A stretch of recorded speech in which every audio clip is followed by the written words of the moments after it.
A few years after Ibrahim's death, Hurrem claimed to have uncovered a plot to overthrow Suleiman, devised with Safavid help by his beloved firstborn son and heir, Mustafa. This is a continuous problem in Ottoman history, sons trying to eventually replace their father. This happens in monarchies. Succession could become a problem, and it was an acute problem, and Suleiman had his share of it and perhaps did not always play his hands right. Without hesitation, Suleiman ordered Mustafa's execution, then sat by the young man's body for days, refusing to allow anyone to touch him. The best hope for the empire's future was dead.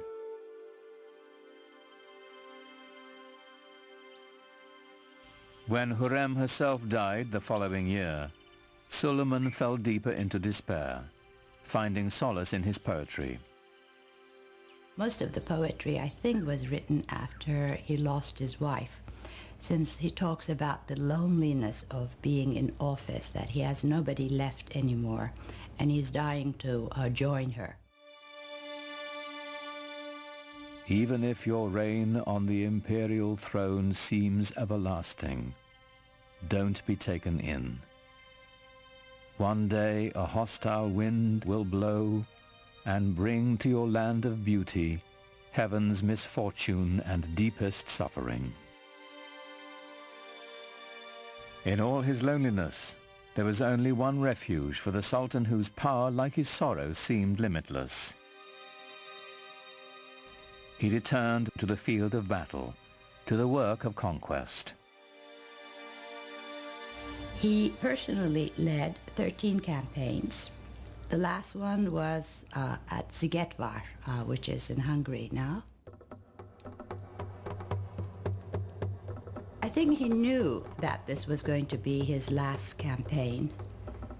He personally led it, knowing that he would not come back alive. In 1561, the man who had ruled the empire longer than any other died in his grand war pavilion surrounded by his generals. He was 67.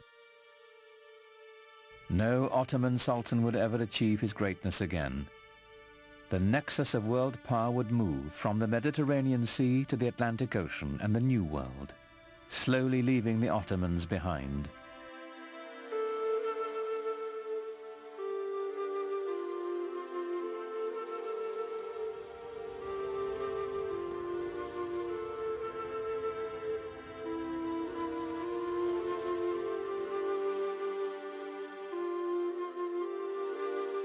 In Istanbul today, the Sufi dervishes still turn with the same prayerful pirouettes they danced in Suleiman's day.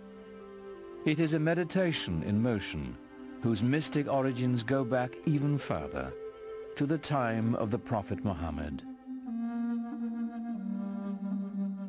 You have become the best community ever raised up in mankind, the Quran assures all believers. Enjoining the right and forbidding the wrong, and having faith in God. Islamic and Western civilization have the same roots. They're dawning in the Fertile Crescent. The monotheism of the Jews and Christians. The classical intellectual culture of the ancient Greeks. The two traditions are kindred spirits, alike, yet very different. Islam's legacy is intertwined with the West's, and to the billions of Muslims who make it the second largest religion in the world, it is a living legacy. An elemental part of the great human venture that is world civilization.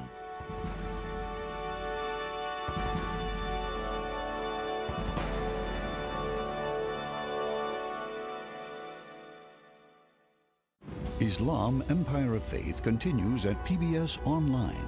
Click through our interactive timeline to learn more about the history and culture of Islam, or take a virtual tour of the Dome of the Rock and other extraordinary sights.